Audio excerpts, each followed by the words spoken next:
So go through a teardown of LaunchDarkly. Here are some of the main things to look at. So move it, AI speed, stay in control. I don't have any clue what they do. So that needs work.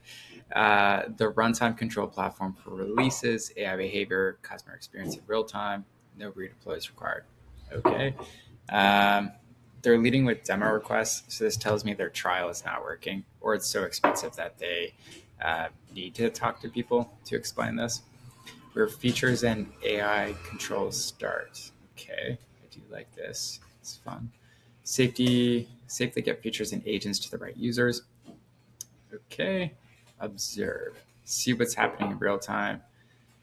Okay, iterate, learn, and improve continuously. Sounds good. And demo project, watch to learn how it all works. I definitely don't want to do that. It should be simple to understand without having to watch a video. Built by developers, for developers, backed by data, trust in production. Okay. And then we have some report, say goodbye to 2 a.m. fire drills. Okay. And copy paste go. All right, cool. So it's easy to get set up, build like the best. Paramount. So big companies, which I imagine that is who they're going after. It's not really the small people doing the trial. So developer, but that is good. I actually do like that for a plan. You just try it out as a developer, free forever.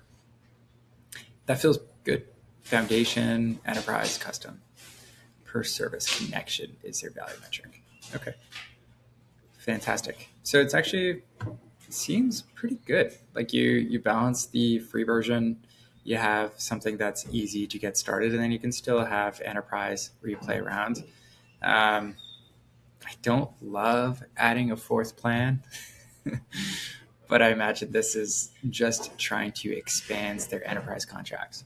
So they have it there, but you could probably just talk to them about that and showcase that in the product for the enterprise people.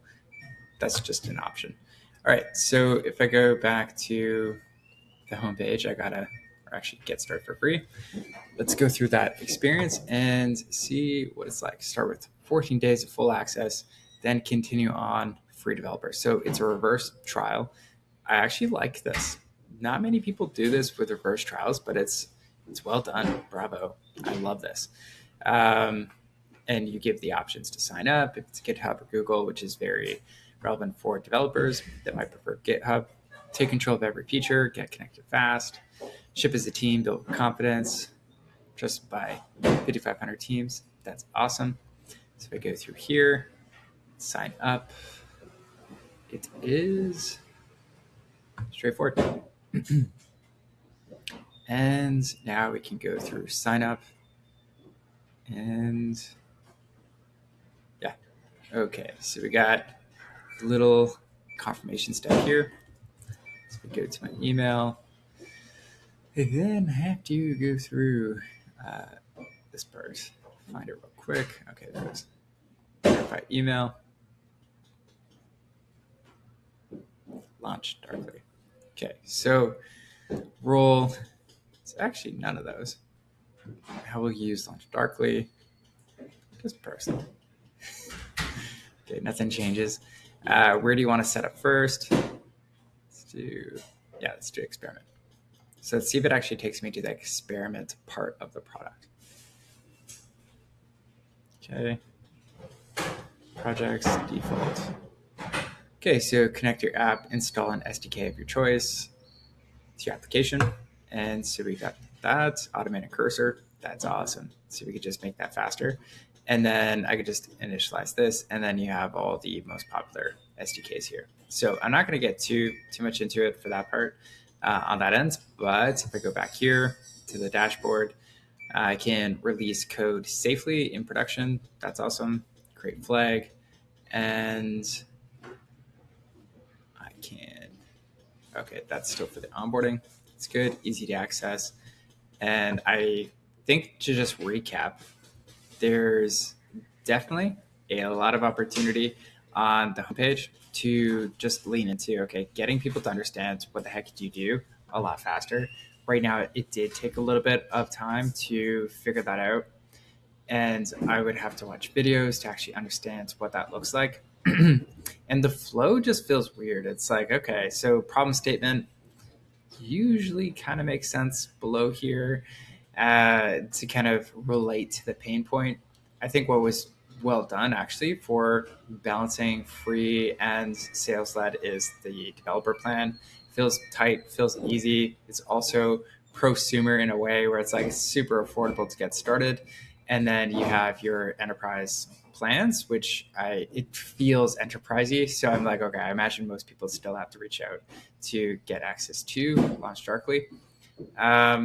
Okay, so that is the overview. The onboarding was quite straightforward.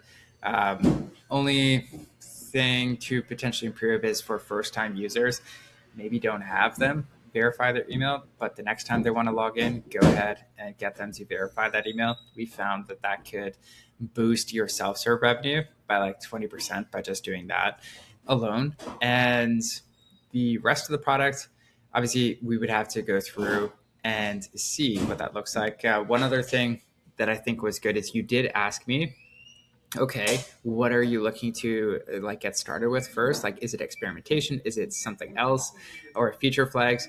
I was kind of expecting, okay, once I upload that SDK, could I see that and take me to that part of like a custom onboarding to get experimentation all set up? So that's the overall feedback.